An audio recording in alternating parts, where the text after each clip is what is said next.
pamąstymai iš Himalajų kalnų. Almora, kaip mes sakom, Almora, nors nuo Almoros miestelio yra apie 10 kilometrų.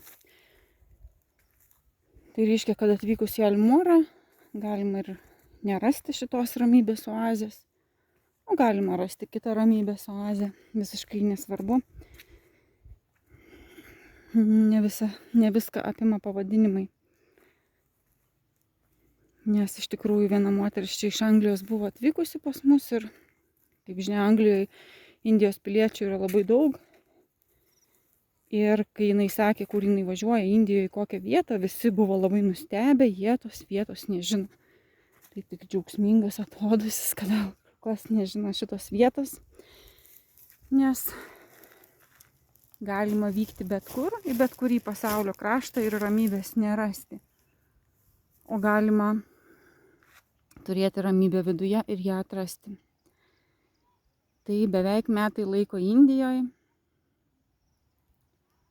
Tai tų metų man užteko tokiam giliam suvokimui, ant kiek skiriasi vakarietiškas ir tas rytietiškas pasaulis. Reiškia, vakarietišką pasaulį imtumėm Ameriką, Europą, o rytietišką pasaulį imtumėm Indiją, Tailandą, Rusijos kažkuri dalis. Nors negalima taip skirstyti griežtai, bet yra kardinalus skirtumas, kaip jau žinia, pagal visus pirminius šaltinius, Vedas, Ajurveda. Miegant galvą padėjus rytų kryptim, pakreipiam likimą dvasinę linkme. Miegant vakarų kryptim galvą, einam link materijos. Ir čia jau kiekvieno žmogaus pasirinkimas, norai, troškimas, kur jie eis, kaip jie eis.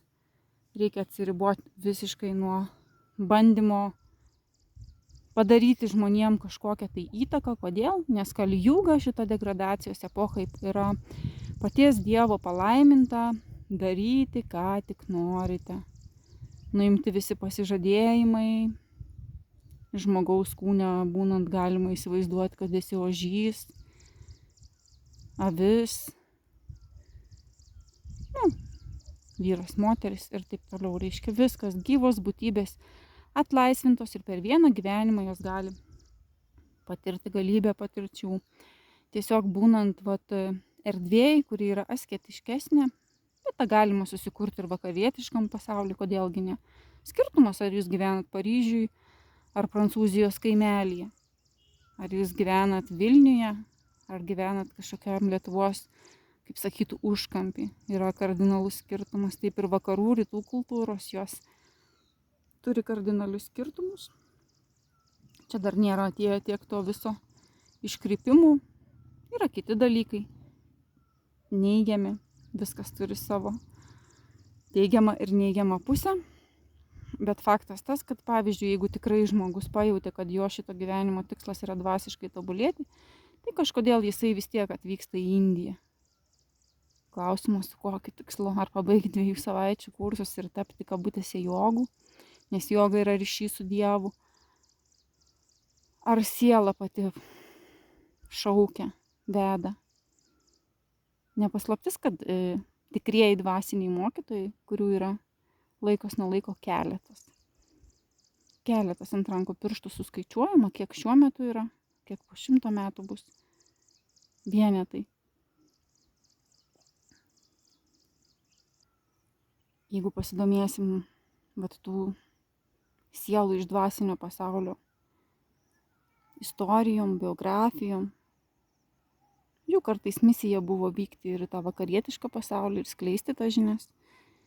Nes jeigu bent viena siela žemėje kažkur panorėjo išsivadavimo, savęs suvokimo, tai tos abi sielos jie turės susitikti. Kitaip tariant, mokytojas ir mokinys, kai jie bus pasiruošę, jie anksčiau ar vėliau susitiks. Ir iš tikrųjų labai tokia bjauri erdvė yra Facebookas kažkokia prasme, nors aš ir esu jame. Ir irgi turiu kažkokią tai tą savo pašaukimo kelią, kurį labai stipriai širdim jaučiu.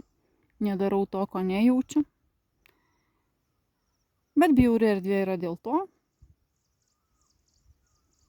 kad tenai tik tai galbūt 1% yra įdomu iš tikrųjų. Kažkokie gilesni dalykai, bet tie žmonės, kurie ieškojo kažkokių gelmių, gilesnių dalykų, jie anksčiau ar vėliau vėlgi taip kaip aš juos sutikau, taip mes ir susitikome. Ir tas tie, kurie jaučiat kažkokią beprasmybę, kurie jau išlakstėt 1000 kursų, čia kaip pasakoja tokia moteris, kažkaip nebuvau niekad susidūrus, pas mane taip nėra, aš nelakstau. Per mokymus aš nežinau jokių tų vadinamųjų mokytojų, aš tik žinau, kad tai egzistuoja, bet aš susilietus su tuo nesu, nes mano žinios atvažiavo tiesiai į namus, nesumokėjus 10, 20, 30 tūkstančių. Nes kai klausia, ar labiau vertinat tai, kas mokama, ar tai, kas nemokama, tai čia vėlgi kiekvienas žmogus gali atsakyti. Kažkokia prasme taip, nieko nėra nemokama. Dėkingumas gali būti energija, džiaugsmas, padėka, laimė, davimas kitam žmogui tos pačios gerovės. Tai yra visur mainai.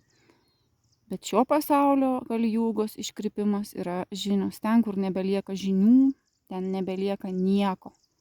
Kiekvienas kažką sužinojęs pradeda klykauti, kad jisai kažkoks tai visažinis, kad tai jo tiesa ir tai turi tapti kitų tiesa.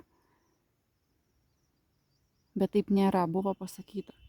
Šito degradacijos epochoj išminčiai trauksis į kalnus ir tai reiškia, kad jų neįmanoma yra rasti kažkur tai pop erdvėj. Ne dėl to, kad aš išminčius ar kad aš kalnuosi. Bet mano vidinis žinojimas veda link išminčių ir išminties. O dėl to, kad pamatai, pavyzdžiui, kad iš tikrųjų aš sutikau tuos šventuosius žmonės, mačiau savo akim. Ir mačiau, kad yra skelbimas, kad atvyksta kažkas iš Baktų. Jau atvažiuoja ir reiškia padeda, kad kiti žmonės galėtų tokius mokytojus sutikti.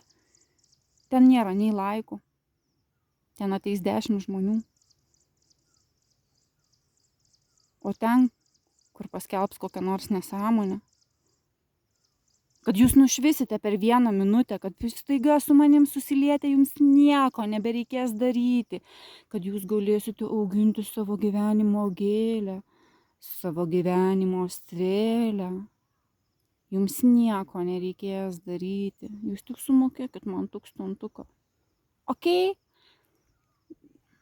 Čia aš sarkastiškai šnekau, bet toks absurdiškas pasaulis, bet iš tikrųjų viskas yra gerai.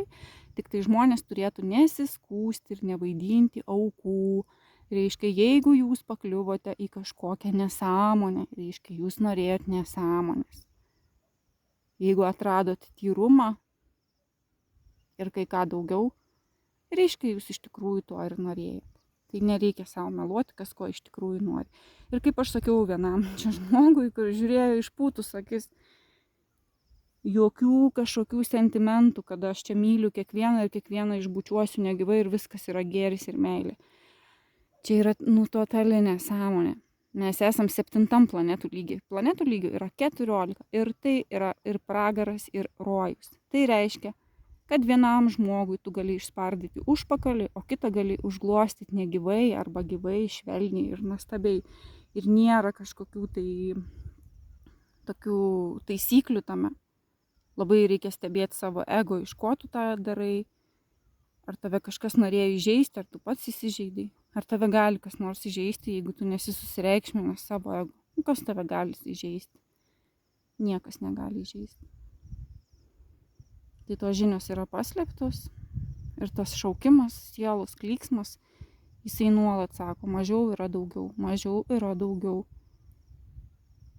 Ne kiekybė, o kokybė. Kaip aš sakiau, ne vienam jau, nors ir vienas žmogus panorės atvykti čia ir viskas vis tiek vyks ir susitikimas vis tiek įvyks ir dėl vieno žmogaus. Tai reiškia, kad visiškai nereikia nei 20 žmonių, nei kažkokio popso, nei kažkokių bereikalingų erezijų, nes tam laiko tiesiog nėra. Kažkokiem tai bereikalingiem tauzijimam.